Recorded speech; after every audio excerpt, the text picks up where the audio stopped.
You all know I'm obsessed with spooky seasons, so I had to buy another Halloween paper pad. We're gonna make some 6x8 paper busting, no scrap cards, so we'll use up some of this paper without scraps. Hi, I'm Jess from JessCrafts.com, and I'm here to help you make the most of your crafty supplies and time. And today, I even have a clean craft room to craft in, so let's get it done. We all know I didn't need any more Halloween paper, but when I see cute Halloween paper, I have a problem.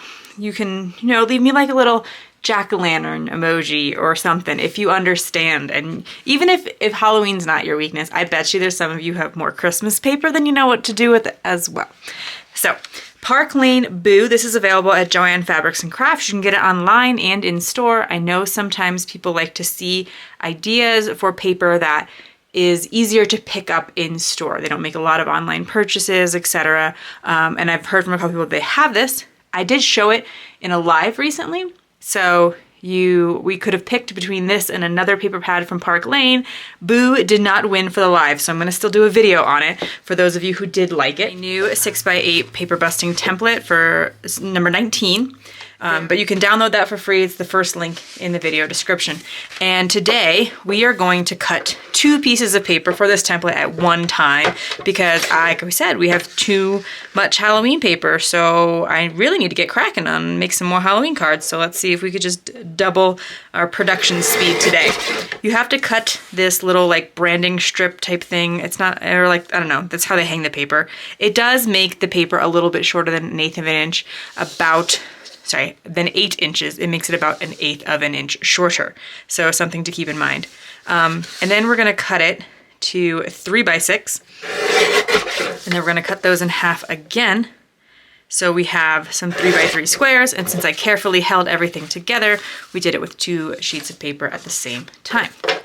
Then we're gonna take this piece that's basically 5x6, and we're gonna cut 1-inch strips off of it. So I'll go to 5, and then 4, 3, 2, 1. I find that easier than pulling it to the 1-inch mark each time. When you are cutting 2 pieces of paper, be careful, pay attention in case one of the papers slips, because then you'll make a cut and you can't come back from it.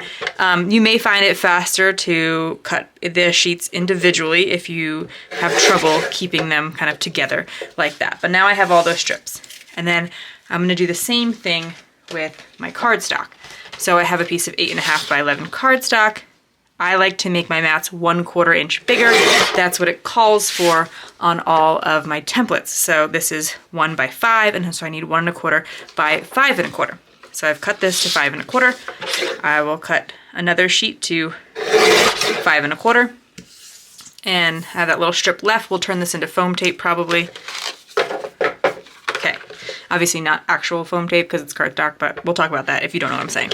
Okay, 8.5, I need it to be 1¼ So I'm just gonna pull from 8.5, I'm gonna pull 1¼ inch back. So that's like 7¼ All these numbers, I mean, personally, when somebody starts saying too many measurements on a video, I can't. My brain doesn't work like that. I need it all written out, and that's why I provide these free templates for you guys, so nobody has to sit there with a notebook or a sticky note and try to write all this down. So I'm gonna keep cutting until I have all my mats. I am cutting 2 sheets of cardstock at once because I have my Swingline Guillotine trimmer. It is capable of handling that. And then I'm also going to need 4 3¼ by 3¼ So I'll keep cutting my strips till I get what I need. Same thing here with the cardstock for the 3¼ by 3¼ until I get all the ones I need. My templates always focus on no patterned paper scraps, which does mean that when you cut the cardstock mats for them, which you don't always have to do if you don't like cardstock mats, a lot of times you can do without those. But in this case, when you cut the 1¼ by 5¼ strips, if you cut them the way that I just demonstrated, you actually have very little. This is all that's left in terms of scraps from a piece of 8.5 by 11 paper, and then the 3x3s the 3¼ by 3¼ I was able to cut from scraps. So it can be really efficient on cardstock sometimes as well. It just sometimes takes that extra time to think about how to most precisely get it. I take these two pieces that are exactly the same size, they're leftover cardstock, and because I use thick cardstock, I like to use generally 100-pound or 110-pound cardstock for everything because I like to die cut and cut mats from the same cardstock. I don't like to keep like, oh, I keep the thinner stuff just for mats and the thicker stuff for die cutting. It's not for me. So I use the thick stuff. Even on mats, I know it's not for everyone. And then I take the scraps and I glue them together. And then when I want to pop something up on the finished card, I have these to add a little bit of dimension without adding any extra expense and using up those scraps. I have the coordinating ephemera from Park Lane. So I'm going to use that for my embellishments today and hopefully my sentiments, or I will just not include a sentiment. If there's no sentiments in there, you could always stamp a sentiment to go with it. I'm generally going to pick the side of the paper that is less busy to be that focal point square, and the more busy side of the paper to be these strips. In the case of the paper that had the jack-o'-lanterns and the dots are going to be my square piece. Now, I don't always love doing the same color for the mat as for the background paper, but in this case, because I was trying to make a lot of cards quickly, I accepted that it would be black on black. But as you can see, for instance, the pumpkins are really going to stand out on the black. So hopefully that will balance it out and brighten up the card. And then there's the other paper which has the spider webs and then these orange circles. I think this one's kind of a tough call because both of them are relatively like plain enough to decorate. I don't think you could stamp a sentiment on either. This is a better chance of stamping a sentiment on. But I do think that the orange looks a little better on the square. I think it'll be a little easier to match things, and the spider web really pops off on the strips there. So that's what I'm going to do in terms of how I'm going to glue it all down. So I will glue each of these strips. I'll use my Scotch ATG to their coordinating pieces of mat. One more tip I wanted to share is if you're working like this and you're going to create a bunch of cards at the same time, but you get interrupted during your work, I really like having these pockets. I found them on Amazon and they are large enough to fit a template in and then all of the pieces.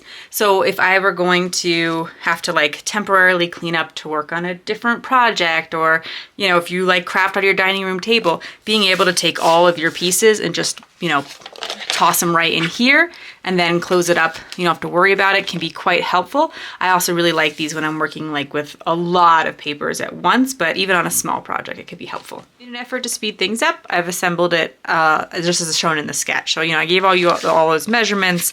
I've then taped everything down and we're ready to do a little embellishing. We'll talk a little bit about like how do we make decisions about embellishing and what things to consider. As I mentioned before, you can totally come in with some stamps as well to add sentiments to these, but let's see what we can get out of the embellishment or ephemera pack. Boo to me works as a sentiment, but that particular one is orange, so I'm not going to put it over here on my orange card for sure. Pairing it with a ghost kind of makes sense. Although I do like to keep things a little bit less in the spooky realm, a little bit more in the cutesy realm. You're creeping me out. It's cute, but I'm not really sure it works as a sentiment. Sometimes I'm just kind of like, you know what? It's better to just not overthink it. Like, if it's cute, it's cute. It's gonna maybe sometimes seem like a silly sentiment, but the people who are receiving them are probably not gonna think about it as much as I am. The Happy Halloween seems like a pretty obvious one. I will say, like, it could work really well here because it is the same pumpkins as in the background, but because it doesn't have any orange around it, it works a little better for this one. But maybe we'll see if we have any other choices. I also try not to use trick or treat very much, because if I'm going to donate my cards, they're going to go to kids who are not going to have an opportunity to trick or treat in a traditional sense necessarily. I.e., if I send them to Cards for Hospitalized Kids or something like that. Okay, we have this giant eek that could work over here.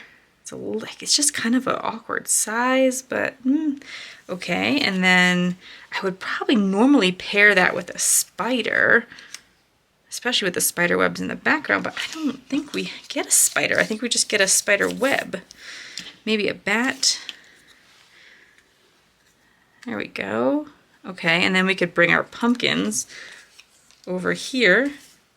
And yeah, so this is kind of just like how I would go through the process. I would just sort of start putting them all on the cards, try to be generous with them, not worry about like using too many or anything like that, because usually I have left over ephemera. In this case, I don't think I will, because there's only 30 pieces to a 36 count sheet of like, or pad of paper. So I actually might recommend getting, if you really like the sentiments and ephemera and all that, getting maybe 2 or 3 packs to go with it, because you're going to make at least 30 cards. So honestly, for me, I'm like, I'm probably going to make more than 30 cards, because I'm going to make more than 1 card per sheet of paper. Like, if you can get all of a 6x8 piece of paper onto a single card, I'm pretty impressed. Like, you know, that's a lot of paper. You're covering it up, a lot of it and all that. And then we talked about that foam tape earlier, so let's address that quickly. So for instance, here I might put the words directly onto the square there. I am going to think, like here in this instance, you know, trying to make sure I place it in a spot that looks good with the pattern on the top and bottom. And then I'll take this little bit of fake foam tape and pop it behind my bat. I like having relatively thin bits of it here because it tends to work on a lot of embellishments. We'll save that for another one. A little more adhesive, and that's how I would finish them off, and I would keep doing that as I pick all my embellishments. If you like this video, here's another video where you can find more ideas for enjoying your crafty time and supplies. Let me know you like this video with a share to your crafty community, subscribe and click the bell so you don't miss the next template tutorial, and check the video description for product links. See you in the next video.